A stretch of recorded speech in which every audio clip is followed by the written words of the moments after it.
আসসালামু আলাইকুম ওরহমতুল্লাহ।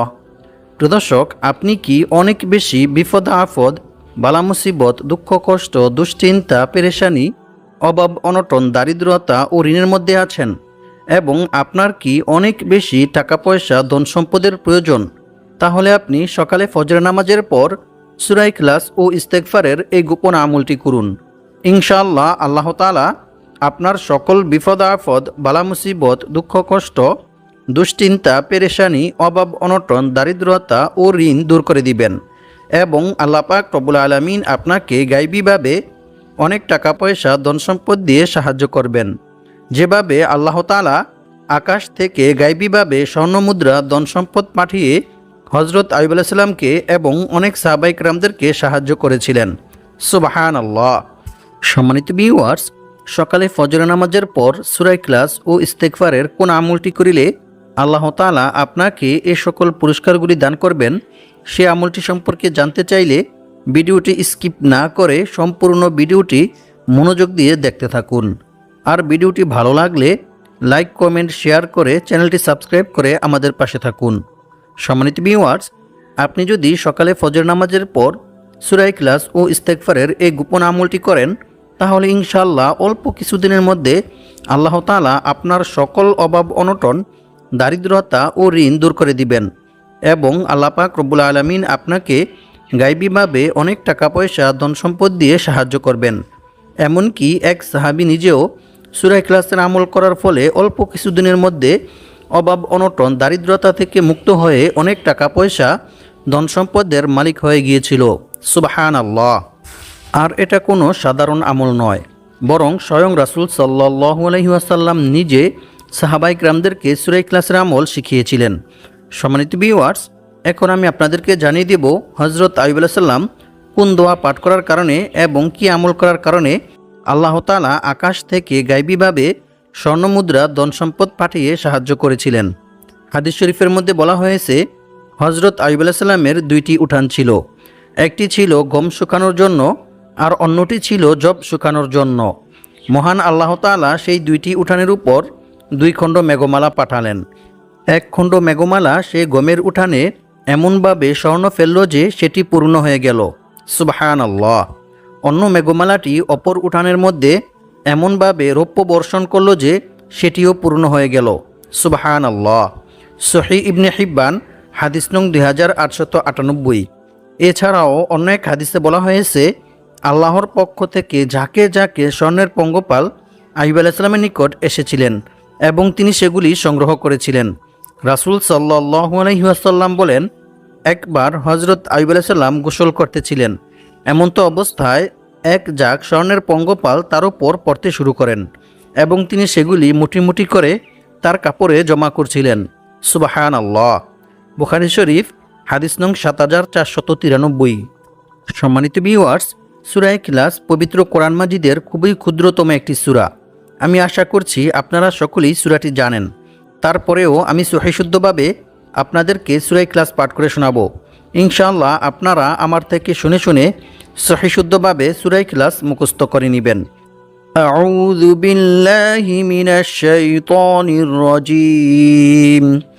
বিসমিল্লাহির রহমানির রহিম। قل هو الله أحد الله الصمد لم يلد ولم يولد ولم يكن له كفوا أحد صدق الله العظيم। সম্মানিত ভিউয়ার্স, আমলটি করার জন্য অবশ্যই আপনাদেরকে সূরা ইখলাস সহিশুদ্ধভাবে পাঠ করতে হবে। তাই আপনারা আমার থেকে শুনে শুনে সহিশুদ্ধভাবে সূরা ইখলাস মুখস্থ করে নেবেন। আর আমলটি করার জন্য আপনাদেরকে বেশি কিছু করতে হবে না। শুধু আমি যে নিয়ম বলে দিব সেই নিয়মে আপনারা পবিত্র কোরআনের এই ছোট্ট সূরা অর্থাৎ সূরা ইখলাস ও ইস্তেগফার পাঠ করে আমল করবেন। তাহলে ইনশাআল্লাহ অল্প কিছুদিনের মধ্যে আল্লাহ তাআলা আপনাদের সকল অভাব অনটন, দারিদ্রতা ও ঋণ দূর করে দিবেন এবং আল্লাহ পাক রব্বুল আলামিন আপনাদেরকে গায়বীভাবে অনেক টাকা পয়সা, ধন সম্পদ দিয়ে সাহায্য করবেন। তবে মনে রাখতে হবে, প্রতিটি আমল করার জন্য অবশ্যই আল্লাহর উপর এবং আল্লাহর কোরআনের উপর দৃঢ় বিশ্বাস রাখতে হবে। তবেই আপনি আমলটি করে রেজাল্ট পাবেন এবং উপকৃত হবেন। অন্যথায় আপনার এই আমল বৃথা হয়ে যাবে। কারণ আল্লাহ তাআলা বলেন, আমি এই কোরআন সৃষ্টি করেছি মুমিনদের শেফার জন্য। আর যারা আল্লাহর উপর বিশ্বাস রাখে, আল্লাহর উপর ভরসা করে, তাদের জন্য আল্লাহই যথেষ্ট। আল্লাহ তাআলা তাদের মনের সকল ইচ্ছা পূর্ণ করবেনই। সুবহানাল্লাহ। তাই আমলটি করার জন্য অবশ্যই আপনাদেরকে মনে প্রাণে বিশ্বাস রাখতে হবে যে আমি এই আমলটি করার ফলে আল্লাহ তাআলা আমাকে গায়বীভাবে অনেক টাকা পয়সা ধন সম্পদ দিয়ে সাহায্য করবেন, যেভাবে আল্লাহ তাআলা তার নবী হজরত আইয়ুব আলাইহিস সালামকে এবং অনেক সাহাবায়ে কেরামদেরকে গায়বীভাবে টাকা পয়সা ধন সম্পদ দিয়ে সাহায্য করেছিলেন। সুবহানাল্লাহ। সম্মানিত ভিউয়ার্স, এখন আমি আপনাদেরকে সূরা ইখলাসের কিছু বিশেষ ফজিলতের বিষয়ে কোরআন এবং হাদিস থেকে জানিয়ে দেব, যে ফজিলতগুলি সম্পর্কে জানলে আপনারা বুঝতে পারবেন যে সূরা ইখলাস কতটা গুরুত্বপূর্ণ এবং ফজিলতপূর্ণ একটি সূরা। এক সাহাবী যুদ্ধের ময়দানে নামাজের ইমামতি করার সময় বারবার সূরা ইখলাস পাঠ করেন। অন্য সাহাবীরা যুদ্ধ থেকে ফিরে এসে রাসূল সাল্লাল্লাহু আলাইহি ওয়াসাল্লামকে এই বিষয়টি সম্পর্কে অবগত করেন। রাসূল সাল্লাল্লাহু আলাইহি ওয়াসাল্লাম তাদেরকে বললেন, তোমরা তাকে গিয়ে জিজ্ঞেস করো কেন সে এরূপ করেছে। সাহাবীরা যখন তাকে জিজ্ঞেস করলেন, তখন সেই সাহাবী জানালেন, এই সূরায় আল্লাহর গুণাবলী বর্ণিত হয়েছে, তাই আমি এই সূরাকে ভালোবাসি।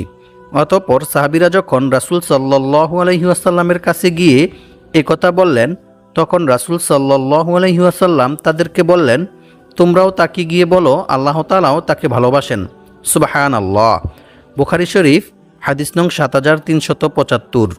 সম্মানিত ভিউয়ার্স, একটু চিন্তা করে দেখুন, যে ব্যক্তিকে স্বয়ং আল্লাহ তাআলা নিজে ভালোবাসেন, আল্লাহ তাআলা নিজে পছন্দ করেন, সে ব্যক্তির কি আর কোনো দুশ্চিন্তা, বিপদ আপদ, বালা মুসিবত, দুঃখ কষ্ট, পেরেশানি, অভাব অনটন, দারিদ্রতা ও ঋণ থাকতে পারে? কখনোই না। বরং আল্লাহ তাআলা নিজ অনুগ্রহে ওই ব্যক্তির সকল বিপদ আপদ, বালা মুসিবত, দুঃখ কষ্ট, পেরেশানি, অভাব অনটন, দারিদ্রতা ও ঋণ দূর করে দিবেন ইনশাআল্লাহ। তাই আজকের ভিডিও থেকে সূরা ইখলাস ও ইস্তেগফারের এই গোপন আমলটি শিখে নিয়ে ইনশাআল্লাহ অবশ্যই আমলটি করার চেষ্টা করবেন। অন্য এক হাদিসে বলা হয়েছে, রাসূল সাল্লাল্লাহু আলাইহি ওয়াসাল্লামের কাছে একবার এক সাহাবী এসে বললেন, হে আল্লাহর রাসূল সাল্লাল্লাহু আলাইহি ওয়াসাল্লাম, আমি সূরা ইখলাসকে ভালোবাসি। তখন রাসূল সাল্লাল্লাহু আলাইহি ওয়াসাল্লাম তাকে বললেন, এ ভালোবাসা তোমাকে জান্নাতে প্রবেশ করাবে। সুবহানাল্লাহ। বুখারী শরীফ হাদিস নং 774। অপর এক হাদিসে বলা হয়েছে, আবু হুরায়রা রাদিয়াল্লাহু তাআলা আনহু থেকে বর্ণিত, তিনি বলেন, আমি রাসূল সাল্লাল্লাহু আলাইহি ওয়াসাল্লামের সাথেই ছিলাম। এমন সময় এক ব্যক্তি সূরা ইখলাস তিলাওয়াত করতেছিল। রাসূল সাল্লাল্লাহু আলাইহি ওয়াসাল্লাম তার তিলাওয়াত শুনে বললেন, ওয়াজিব হয়ে গেছে। আমি জিজ্ঞেস করলাম, কি ওয়াজিব হয়ে গেছে হে আল্লাহর রাসূল সাল্লাল্লাহু আলাইহি ওয়াসাল্লাম? তিনি বললেন, জান্নাত। সুবহানাল্লাহ। মুয়াত্তা মালিক হাদিস নং 257। সম্মানিত ভিউয়ার্স, এখন আমি আপনাদেরকে জানিয়ে দিব সূরা ইখলাস কী নিয়মে পাঠ করে আমল করিলে আল্লাহ তাআলা আপনার 50 বছরের গুনাহ ক্ষমা করে দিবেন। সুবহানাল্লাহ। রাসূল সাল্লাল্লাহু আলাইহি ওয়াসাল্লাম বলেন, যে ব্যক্তি প্রতিদিন 200 বার সূরা ইখলাস পাঠ করবে, তার 50 বছরের গুনাহ ক্ষমা করে দেওয়া হবে। সুবহানাল্লাহ। তবে ঋণ থাকলে তা মাফ হবে না। নাউযু বিল্লাহি মিন যালিক। তিরমিজি শরীফ হাদিস নং 2898। সম্মানিত ভিউয়ার্স, ঋণ হচ্ছে এরকম মারাত্মক জঘন্য একটি কাজ যে মানুষ যখন ঋণগ্রস্ত হয়ে যায় তখন তার আর কোনো কিছুই ভালো লাগে না। তখন সে ঋণের চিন্তায় পেরেশানিতে অসুস্থ হয়ে পড়ে। তাই সে দ্রুত ঋণ থেকে মুক্ত হতে চায়। আর দ্রুত ঋণ থেকে মুক্ত হওয়ার জন্য সে ব্যক্তি অনেক অবৈধ পন্থায় টাকা পয়সা উপার্জন করতে চায়। চুরি ডাকাতি, মিথ্যা কথা সহ অসংখ্য অগণিত খারাপ কাজের মধ্যে লিপ্ত হয়ে যায়। কারণ মানুষের যখন ঋণ থাকে তখন তার আর কোনো কিছুই ভালো লাগে না। আজকের ভিডিওতে আমি আপনাদেরকে সূরা ইখলাস ও ইস্তেগফারের এমন একটি গোপন আমল শিখিয়ে দিব, যে আমলটি করিলে আল্লাহ তাআলা আপনার পাহাড় পরিমাণ ঋণ পরিশোধ করার ব্যবস্থা করে দিবেন। সুবহানাল্লাহ। তাই ভিডিওটি না টেনে সম্পূর্ণ ভিডিওটি মনোযোগ দিয়ে দেখতে থাকুন। অন্য এক হাদিসে বলা হয়েছে, রাসূল সাল্লাল্লাহু আলাইহি ওয়াসাল্লাম বলেন, যে ব্যক্তি কুল হুয়াল্লাহু আহাদ সূরা ইখলাস শেষ পর্যন্ত 10 বার পাঠ করবে, আল্লাহ তাআলা সেই ব্যক্তির জন্য জান্নাতে একটি মহল অর্থাৎ একটি ঘর নির্মাণ করে দিবেন। সুবহানাল্লাহ। আল্লাহু আকবার। অপর এক হাদিসে বলা হয়েছে, আবু সাঈদ খুদরি রাদিয়াল্লাহু তাআলা আনহু থেকে বর্ণিত, তিনি বলেন, এক ব্যক্তি অন্য এক ব্যক্তিকে রাতে বারবার সূরা ইখলাস পাঠ করতে শোনেন। অতঃপর সকাল হলে ওই ব্যক্তি রাসূল সাল্লাল্লাহু আলাইহি ওয়াসাল্লামকে এই বিষয়টি সম্পর্কে অবগত করেন। রাসূল সাল্লাল্লাহু আলাইহি ওয়াসাল্লাম তার এই কথা শুনে বললেন, ওই সত্তার শপথ যার হাতে আমার প্রাণ, অবশ্যই এই সূরা অর্থাৎ সূরা ইখলাস পবিত্র কোরআন মাজিদের 1/3 সমান। সুবহানাল্লাহ। বুখারী শরীফ হাদিস নং 5013। অর্থাৎ যে ব্যক্তি সূরা ইখলাস 3 বার পাঠ করবে তার আমলনামায় 1 খতম কোরআন তিলাওয়াত করার সওয়াব লেখা হবে। সুবহানাল্লাহ, আল্লাহু আকবার। প্রিয় দর্শক, সূরা ইখলাসের এই সকল ফজিলত শুনে বুঝতেই পারতেছেন যে সূরা ইখলাস কতটা গুরুত্বপূর্ণ এবং ফজিলতপূর্ণ একটি সূরা। তাই আপনারা যদি আমার বলা নিয়ম মেনে সঠিকভাবে সূরা ইখলাস ও ইস্তেগফারের এই গোপন আমলটি করেন, তাহলে ইনশাআল্লাহ অল্প কিছুদিনের মধ্যে আল্লাহ তাআলা আপনাদের সকল অভাব অনটন, দারিদ্রতা ও ঋণ দূর করে দিবেন এবং আল্লাহ পাক রব্বুল আলামিন আপনাদেরকে গায়বীভাবে অনেক টাকা পয়সা ধন সম্পদ দিয়ে সাহায্য করবেন। এমনকি এক সাহাবী নিজেও সূরা ইখলাসের আমল করার ফলে অল্প কিছুদিনের মধ্যে অভাব অনটন, দারিদ্রতা থেকে মুক্ত হয়ে অনেক টাকা পয়সা ধন সম্পদের মালিক হয়ে গিয়েছিল। সুবহানাল্লাহ। প্রিয় দর্শক, আমলটি করার জন্য অবশ্যই আপনাদেরকে সকালে ফজরের নামাজ জামাতের সহিত আদায় করতে হবে, আর মেয়েরা ঘরেই আদায় করবেন। তারপর পাক পবিত্র পরিষ্কার পরিচ্ছন্ন হয়ে পরিষ্কার পরিচ্ছন্ন একটি জায়গায় বসে আমলটি করবেন। আমলটি করার জন্য প্রথমে আপনাদেরকে একটি বিশেষ দুরূদ শরীফ পাঠ করতে হবে। কারণ হযরত উমর বিন খাত্তাব রাদিয়াল্লাহু তাআলা আনহু বলেন, নিশ্চয়ই বান্দার কোনো দোয়া বা আমল আল্লাহ তাআলার দরবারে ততক্ষণ পর্যন্ত পৌঁছায় না যতক্ষণ পর্যন্ত না বান্দা তার নবীর প্রতি দুরূদ পাঠ না করে। অর্থাৎ রাসূল সাল্লাল্লাহু আলাইহি ওয়াসাল্লামের উপর দুরূদ পাঠ না করা হলে কোনো দোয়া বা আমল আল্লাহ তাআলার দরবারে পৌঁছায় না। তা আসমান ও জমিনের মধ্যবর্তী স্থানে আল্লাহ তাআলা ঝুলন্ত অবস্থায় আড়াল করে রেখে দেন। নাউযু বিল্লাহি মিন যালিক। তাই আপনাদেরকে প্রথমে একটি দুরূদ শরীফ পাঠ করতে হবে, তারপর একটি বিশেষ ইস্তেগফার পাঠ করতে হবে। সম্মানিত ভিউয়ার্স, ইস্তেগফার পাঠ করিলে আল্লাহ তাআলা বান্দার প্রতি কী পরিমাণ খুশি হন এবং বান্দাকে কি কি পুরস্কার দান করেন তা আপনারা জানলে অবাক হয়ে যাবেন। ইস্তেগফার পাঠ করলে যে শুধু গুনাহ মাফ হয় এমনটা নয়, বরং আল্লাহ তাআলা বান্দার তাওবা ইস্তেগফারের মধ্যে রেখেছেন অসংখ্য অগণিত উপকার ও পুরস্কার। ইস্তেগফার পাঠ করিলে আল্লাহ তাআলা বান্দাকে কি কি পুরস্কার দান করেন সেই সম্পর্কে আল্লাহ তাআলা পবিত্র কোরআনের মধ্যে বলেন, আর যে ব্যক্তি আল্লাহকে ভয় করবে আল্লাহ তাআলা তার সমস্ত সমস্যা থেকে উত্তরণের পথ বের করে দিবেন, আর তাকে এমন জায়গা থেকে রিজিক দান করবেন যা সে কল্পনাও করতে পারবে না। অর্থাৎ অকল্পনীয় উৎস থেকে গায়বীভাবে আল্লাহ তাআলা তার রিজিকের ব্যবস্থা করে দিবেন। সুবহানাল্লাহ, আল্লাহু আকবার। আর যে ব্যক্তি আল্লাহর উপর ভরসা করবে তার জন্য তিনিই যথেষ্ট হবেন। নিশ্চয়ই আল্লাহ তাআলা তার সমস্ত ইচ্ছা পূর্ণ করবেনই। সুবহানাল্লাহ, আল্লাহু আকবার।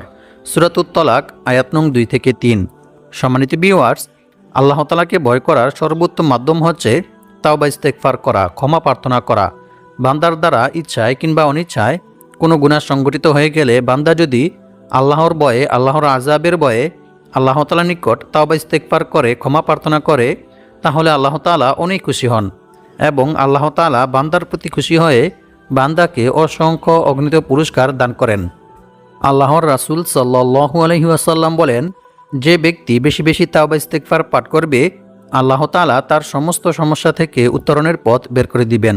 তার সমস্ত বিপদ আপদ, বালা মুসিবত, দুঃখ কষ্ট, পেরেশানি, অভাব অনটন, দারিদ্রতা দূর করে দিবেন এবং আল্লাহ পাক রব্বুল আলামিন তাকে এমন জায়গা থেকে রিজিক দান করবেন যা সে কল্পনাও করতে পারবে না।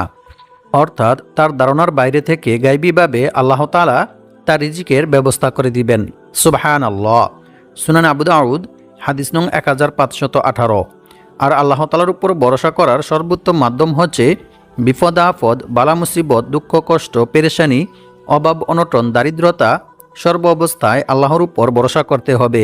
আল্লাহ ব্যতীত অন্য কারো উপর ভরসা করা যাবে না।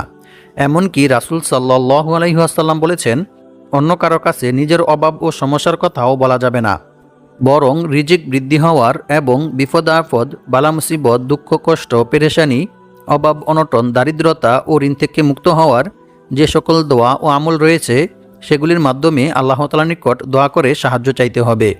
সম্মানিত ভিউয়ার্স, এখন আমি আপনাদেরকে জানিয়ে দেব সকালে ফজর নামাজের পর সূরা ইখলাস ও ইস্তেগফারের কোন আমলটি করিলে আল্লাহ তাআলা আপনাকে এই সকল পুরস্কারগুলি দান করবেন। রাসূল সাল্লাল্লাহু আলাইহি ওয়াসাল্লাম বলেন, যে ব্যক্তি ইস্তেগফার তথা ক্ষমা প্রার্থনা করাকে নিজের জন্য আবশ্যক করে নেবে, আল্লাহ তাআলা তাকে গায়বীভাবে তার রিজিকের ব্যবস্থা করে দিবেন। সুবহানাল্লাহ। সুনান নাসাই হাদিস নং 3819। সম্মানিত ভিউয়ার্স, আমলটি করার জন্য অবশ্যই আপনাদেরকে সকালে ফজরের নামাজ জামাতের সহিত আদায় করতে হবে, আর মেয়েরা ঘরেই আদায় করবেন। তারপর পাকপবিত্র পরিষ্কার পরিচ্ছন্ন একটি জায়গায় বসে পাকপবিত্র পরিষ্কার পরিচ্ছন্ন অবস্থায় আমলটি করবেন। আমলটি করার জন্য আপনাদেরকে প্রথমে একটি দুরূদ শরীফ পাঠ করতে হবে। দুরূদ শরীফটি হচ্ছে আল্লাহুম্মা সাল্লি ওয়া সাল্লিম আলা নাবিয়িনা মুহাম্মদ। এই দুরূদ শরীফটি 100 বার পাঠ করবেন। এরপর লা হাওলা ওয়ালা কুওয়াতা ইল্লা বিল্লাহ, এই ইস্তেগফারটি 81 বার পাঠ করবেন। এই ইস্তেগফারটি পাঠ করিলে আল্লাহ তাআলা আপনার রিজিক বৃদ্ধি করে দিবেন। এরপর আরও একটি ইস্তেগফার পাঠ করবেন। ইস্তেগফারটি হচ্ছে আল্লাহুম্মা ইন্নী আউযু বিকা মিনাল কিল্লাতি ওয়াল ফাকরি ওয়াল যিল্লাতি ওয়া আউযু বিকা আন আযলিমা আও উযলিমা। ইস্তেগফারটির অর্থ হচ্ছে, হে আল্লাহ, আমি আপনার নিকট স্বল্পতা, অভাব, অনটন, লাঞ্ছনা থেকে আশ্রয় চাই। আমি অত্যাচার করা ও অত্যাচারিত হওয়া থেকে আপনার নিকট আশ্রয় চাই। আমিন। এই ইস্তেগফারটি 11 বার পাঠ করতে হবে। এই ইস্তেগফারটি পাঠ করিলে আল্লাহ তাআলা আপনার সকল অভাব, অনটন, দারিদ্রতা দূর করে দিবেন। সুবহানাল্লাহ। সুনান নাসাই হাদিস নং 5462। এরপর আরও একটি ইস্তেগফার পাঠ করবেন। ইস্তেগফারটি হচ্ছে আল্লাহুম্মা গফিরলি যামবি ওয়া ওয়াসি'লি ফি দারি ওয়া বারিকলি ফি রিজকি। এই ইস্তেগফারটি 31 বার পাঠ করবেন।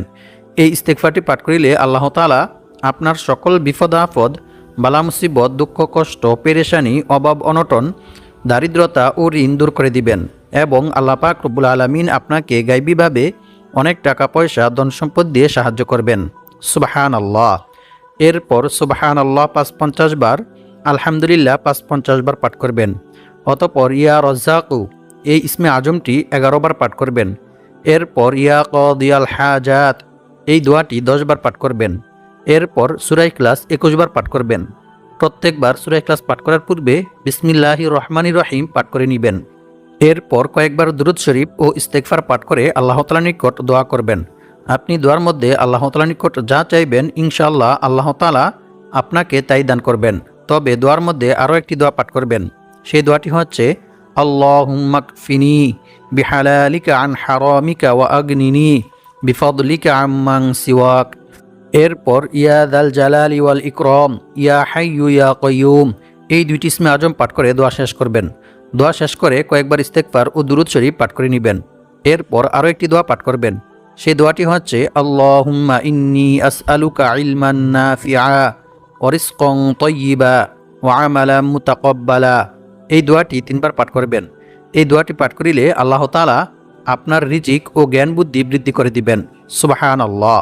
আল্লাহু আকবার। সম্মানিত ভিউয়ার্স, সকালে ফজর নামাজের পর সূরা ইখলাস ও ইস্তেগফারের এই আমলটি করিলে আল্লাহ তাআলা আপনার সকল অভাব অনটন, দারিদ্রতা ও ঋণ দূর করে দিবেন ইনশাআল্লাহ। আল্লাহ পাক রব্বুল আলামিন আমাদের সবাইকে সূরা ইখলাস ও ইস্তেগফারের এই আমলটি করে বিপদ আপদ, বালা মুসিবত, দুঃখ কষ্ট, দুশ্চিন্তা, পেরেশানি, অভাব অনটন, দারিদ্রতা ও ঋণ থেকে মুক্ত হয়ে অনেক টাকা পয়সা, ধন সম্পদের মালিক হওয়ার তৌফিক দান করুক। আমিন।